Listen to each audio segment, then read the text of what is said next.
श्री शिवाय नमस्तो भयम। दोस्तों, जैसा कि आप सभी लोग जानते हैं कि 18 जनवरी 2026 यानी रविवार को पड़ रही है माघ महीने की मौनी अमावस्या तिथि, जो बहुत ही खास है। और दोस्तों, ये वो तिथि है जो कि माघ महीने में रविवार को पड़ रही है। दोस्तों, इसी दिन किया जाने वाला पंडित जी द्वारा बताया गया एक लाल फूल और एक सफेद फूल वाले उपाय आप लोगों को जरूर करना चाहिए, क्योंकि दोस्तों ये एक ऐसा उपाय है जो कि हर दिन नहीं किया जाता। माघ महीने में जो रविवार की मौनी अमावस्या तिथि आती है उसी दिन किया जाता है। अगर आप लोगों ने इस उपाय को नहीं किया है या किसी कारणवश नहीं कर पाए हो तो इस माघ रविवार मौनी अमावस्या तिथि के दिन इस उपाय से मत चूकना। दोस्तों देखिए, यह दिन इतना खास होता है, इतना महत्वपूर्ण होता है।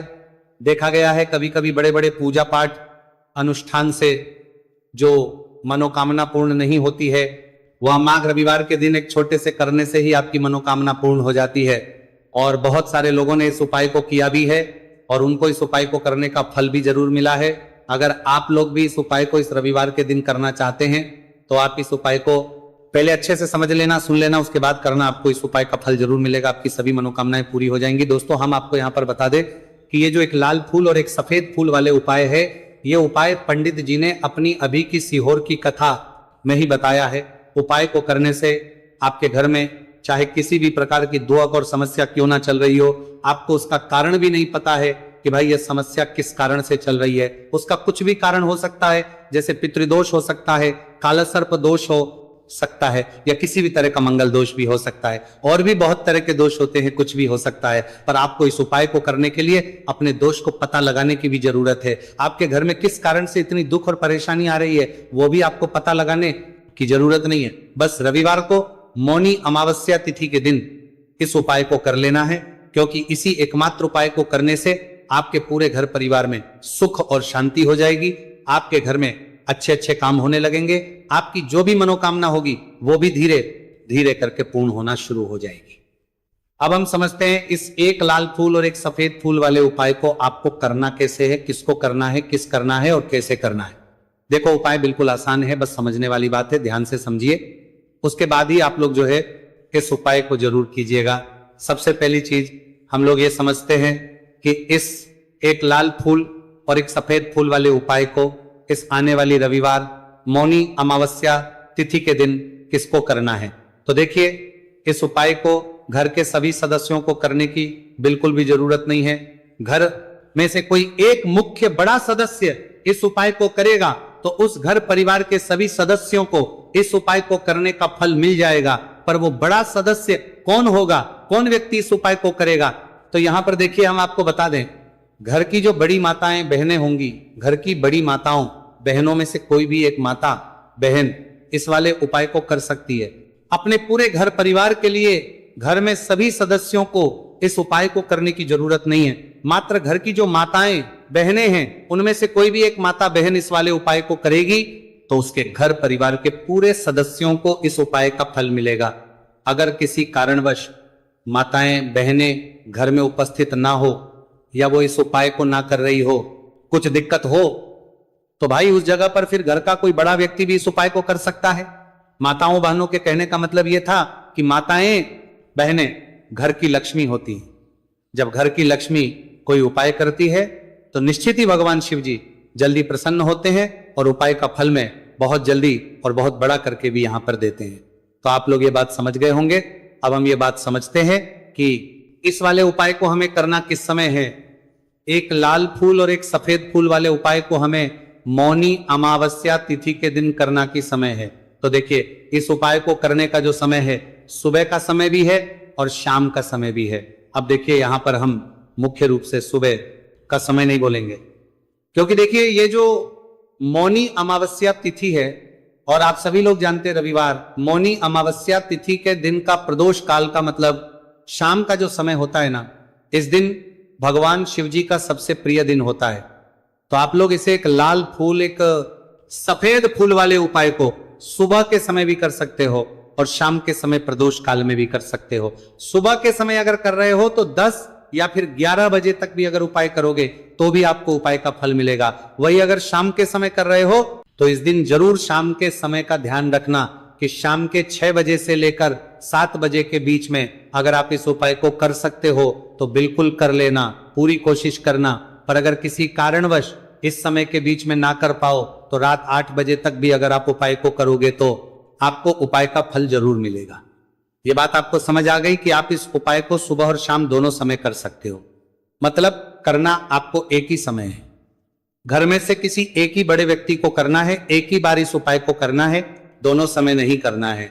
आपको जो समय अच्छा लगे आप उस समय पर इस वाले उपाय को कर सकते हैं। तो चलिए जानते हैं इन विशेष उपायों के बारे में। लेकिन उससे पहले जो भी मेरे भाई मेरी प्यारी बहनें आज चैनल पर पहली बार आए हैं या मेरी आवाज आज पहली बार सुन रहे हैं, अगर आप भी महादेव के सच्चे भक्त हैं तो वीडियो को लाइक और चैनल को सब्सक्राइब जरूर कर लें और कमेंट बॉक्स में लिखें हर हर महादेव। देखो अब सबसे पहली बात आती है कि इस उपाय को हमें करना किस लिए है। जैसा कि हमने अभी आपसे बोला कि इस उपाय को करने के बाद आपके जीवन में बहुत सारी खुशियां आएंगी, आपकी मनोकामनाएं पूर्ण होंगी, आपकी धन की समस्या दूर होगी, आपकी पैसों की समस्या दूर होगी।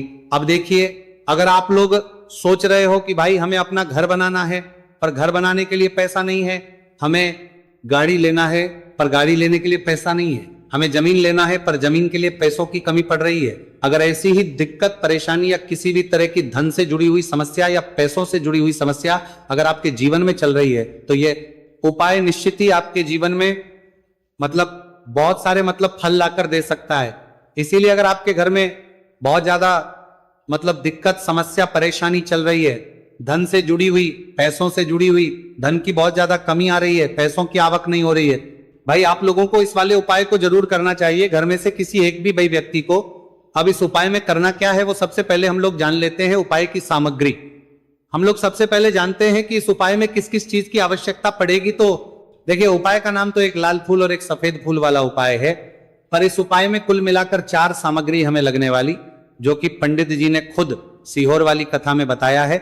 और जो हम आपको उपाय बताते हैं वो पंडित जी द्वारा बताए गए होते हैं, अलग से हम कुछ भी नहीं बताते।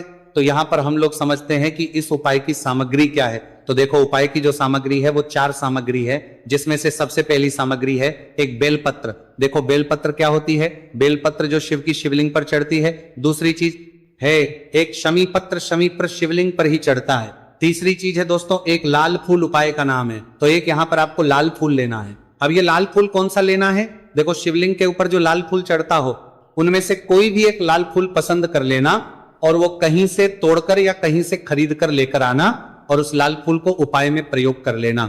उसके बाद में एक सफेद फूल, सफेद फूल का विशेष रूप से ध्यान रखना, जो सफेद फूल शिवलिंग पर चढ़ता हो सिर्फ वही सफेद फूल लेकर आना, इसके अलावा कुछ मत लेकर आना, लेकिन केतकी का मत लेना। तो एक एक मात्रा में ही आपको ये चारों सामग्री चाहिए, एक बेलपत्र, एक शमी पत्र, एक लाल फूल और एक सफेद फूल। ये चारों सामग्री आप लोग तैयार करके रख लें। प्रदोष काल में या सुबह के समय जब भी आप इस उपाय को कर रहे हैं, जैसे ही आपके उपाय की सामग्री तैयार हो जाती है तो क्या हम सीधा उपाय को करने के लिए इन चारों सामग्री को उपाय करने के लिए जा सकते हैं? नहीं।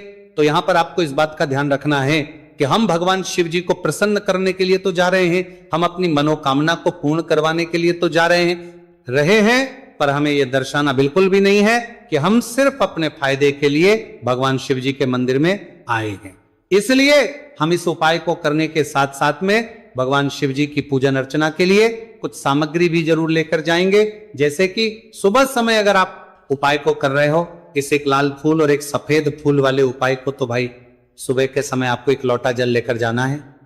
जो लोग प्रतिदिन शिव जी के मंदिर जाते हैं, पूजन अर्चना करते हैं, जल चढ़ाते हैं, फूल बेल पत्र सब कुछ चढ़ाते हैं, भाई वो अपनी पूजन अर्चना वैसी की वैसी ही करना। बाकी जो सिर्फ उपाय को करने के लिए जा रहा है, जो कुछ भी लेकर नहीं जा रहा है, उसे कम से कम एक लोटा जल अपने घर से भरकर लेकर जाना। अगर आप उपाय को कर रहे हो, है ना, क्योंकि इस वाले उपाय को आप भगवान शिव जी की पूजन अर्चना करने के बाद ही करना। वहीं अगर बात करें शाम के समय की, अगर कोई व्यक्ति शाम के समय प्रदोष काल में इस वाले उपाय को कर रहा है तो भाई आपको मात्र एक घी का दीपक तैयार करना है। ये बात हम हमेशा बोलते हैं, शाम के समय प्रदोष काल में कोई कर रहे हो ना, तो दीपक का विशेष महत्व होता है। रविवार, मौनी अमावस्या तिथि, दिन का प्रदोष काल में जो भी व्यक्ति दीपक जलाता है ना भगवान शिव जी के मंदिर में, भाई उसके जीवन से सारी दुख और परेशानियां भी दूर होती है। तो भाई इस दिन दीपक का विशेष रूप से ध्यान रखना आप लोग। अगर आप इस उपाय को शाम के समय प्रदोष काल में कर रहे हो, है ना, ये जो दीपक आप लोगे ये आटे का लोगे, जो आटा आप गूंद दोगे उसके अंदर कुछ भी मत डालना, मात्र साधा आटा लगाकर उसे तैयार कर लेना और एक मीडियम साइज का दीपक तैयार कर लेना। दीपक ना ज्यादा छोटा हो ना ज्यादा बड़ा हो, है ना। उसके बाद में दीपक आपका तैयार हो जाए तो इसके अंदर जो बत्ती रखोगे वो गोल बत्ती रखोगे। देखो गोल बत्ती भी दो तरह की होगी, एक बाजार की और एक घर वाली।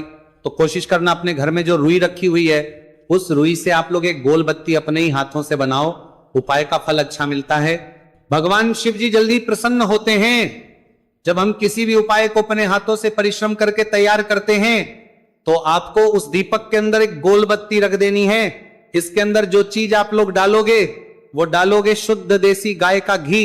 इस बात का विशेष रूप से ध्यान रखना, शुद्ध देसी गाय का घी ही डालना है, तेल वगैरह नहीं। आज के दिन तो मत डालना, रविवार मौनी अमावस्या तिथि के दिन, क्योंकि भगवान शिव जी का सबसे प्रिय दिन और प्रिय समय पर हम लोग इस वाले उपाय को कर रहे हैं। तो थोड़ा सा शुद्ध गाय का घी इतना डालना कि वो दीपक कुछ समय तक चल सके। ना बाजार वाला मिलावटी घी डालना, ना भैंस का घी डालना। शुद्ध देसी गाय का घी आपको ढूंढने में थोड़ी मतलब मेहनत लगेगी और महंगा भी मिलेगा, पर गाय के घी से भगवान शिव जी प्रसन्न होते हैं और उसी शुद्ध देसी गाय के घी से घर में बरकत भी बनी रहती है और हमारे घर में सुख शांति भी बनी रहती है। इसलिए इस शुद्ध देसी गाय का घी अपने घर में हमेशा रखा करो। वो भगवान शिव जी के कार्यों में भी उपयोग में आता है और उपायों में भी हम लोग प्रयोग कर सकते हैं। तो यहां पर आपकी सारी तैयारियां हो चुकी है। उपाय को करते समय शुद्धता का विशेष रूप से ध्यान रखिएगा। सुबह कर रहे हो तो भाई सुबह तो आपको स्नान करना ही करना है, बाकी शाम को कर रहे हो तो शाम को मात्र हाथ मुंह धोकर भी आप लोग इस वाले उपाय को कर सकते हो, कोई दिक्कत वाली बात नहीं है भाई। उपाय की पूरी सामग्री तैयार कर और पूजन सामग्री लेकर आपको भगवान शिव जी के मंदिर पहुंचना है, जो आपके घर के पास में हो, जहां पर शिवलिंग विराजित हो, शिवालय हो, वहां पर आप लोगों को पहुंचना है। और जैसे ही आप भगवान शिव जी के मंदिर में पहुंचते हो वहां जाकर ही उपाय शुरू नहीं करना है, पहले आपको भगवान शिव जी की पूजन अर्चना करना है। पूजन अर्चना कैसे करोगे? सुबह के समय गए हो तो एक लोटा जल वगैरह जो भी पूजन सामग्री लेकर गए हो, उससे पहले पूजन सामग्री आप लोग मतलब पूजन भगवान शिव जी की कर लो। जो व्यक्ति सिर्फ एक लोटा जल लेकर गए हैं वो शिव जी के शिवलिंग पर मात्र एक लोटा जल एक धारा से धीरे धीरे करके चढ़ा लो। अपनी पूजन अर्चना आप लोग जो है पूरी कर लो पहले। उसी के बाद अगर आप शाम के समय कर रहे हो तो पहले जाकर बैठना है। भगवान शिव जी के शिवलिंग के पास में आप जो दीपक तैयार करके लेकर आए हो उस दीपक को पहले जलाना है। ये जो दीपक आप लोग जलाओगे ना, ये किसी और की माचिस से मत जला, अपनी ही माचिस अपने ही घर से लेकर आना और इस दीपक को अपने ही माचिस से जलाना। अगर आपने मंदिर की माचिस या किसी और की माचिस ले ली, इस उपाय को करने में इस उपाय का फल उस व्यक्ति को भी बहुत मिल जाएगा। इस बात का ध्यान रखना, अपने घर से अपनी ही माचिस लेकर जाना और इस दीपक को जलाना। दीपक को जलाने के बाद भगवान शिव जी की शिवलिंग के पास में रख देना। शिवलिंग के इतना पास में मत रखना कि शिव जी को आंच लगे, थोड़ी सी दूरी बनाकर ही जो है इस दीपक को शिवलिंग के पास में आप लोग रख दीजिएगा। अब जैसे ही आपकी पूजन अर्चना हो जाती है, भगवान शिव जी के शिवलिंग के सामने या आसपास कहीं पर भी बैठ जाइए उपाय को करने के लिए। और उपाय को करने से पहले आप लोग अपनी वो चारों पूजन सामग्री निकाल लीजिए। उपाय की जो सामग्री है वो निकाल लीजिए और भगवान शिव जी के शिवलिंग के ऊपर एक माता अशोक सुंदरी जी का स्थान देख लीजिए। माता सुंदर जी का जो स्थान होता है वो जलाधारी के ऊपर होता है, जलाधारी के बिल्कुल बीचों बीच में होता है। आप लोगों ने देखा भी होगा शिवलिंग की जलाधारी होती है, जलाधारी के बिल्कुल बीचों बीच का जो स्थान होगा वो माता अशोक सुंदर जी का स्थान होगा, क्योंकि यहीं पर हमें ये जो है उपाय को करना है। सबसे पहली चीज अब हम उपाय को करना शुरू करते हैं। आप सबसे पहले अपनी एक बेलपत्र उठा लो। एक बेलपत्र को आपको माता अशोक सुंदरी जी वाले स्थान पर सबसे पहले समर्पित करना है। बेलपत्र की डंडी का मुख होगा जलाधारी की तरफ, जहां से जल बहता है और नीचे गिरता है, और बीच वाली बड़ी पत्ती का मुख मतलब शिवलिंग की तरफ होगा। इस तरीके से आपको इस बेलपत्र को माता अशोक सुंदरी जी वाले स्थान पर समर्पित कर देना है। उसके बाद में अपनी एक शमी पत्र उठा लो जो आप उपाय के लिए लेकर आए हुए हो। शमी पत्र को उठाकर शमी पत्र की भी जो डंडी का भाग होगा वो जल की तरफ करके, जहां से जल बहता है नीचे गिरता है उस तरफ करके, और पत्ती वाला भाग शिवलिंग की तरफ करके इस शमी पत्र को भी उस बेल पत्र के ऊपर आपको समर्पित कर देना है। समर्पित करने के बाद अब आप ले लो अपना एक लाल फूल जो आप उपाय को करने के लिए लेकर आए हुए हो।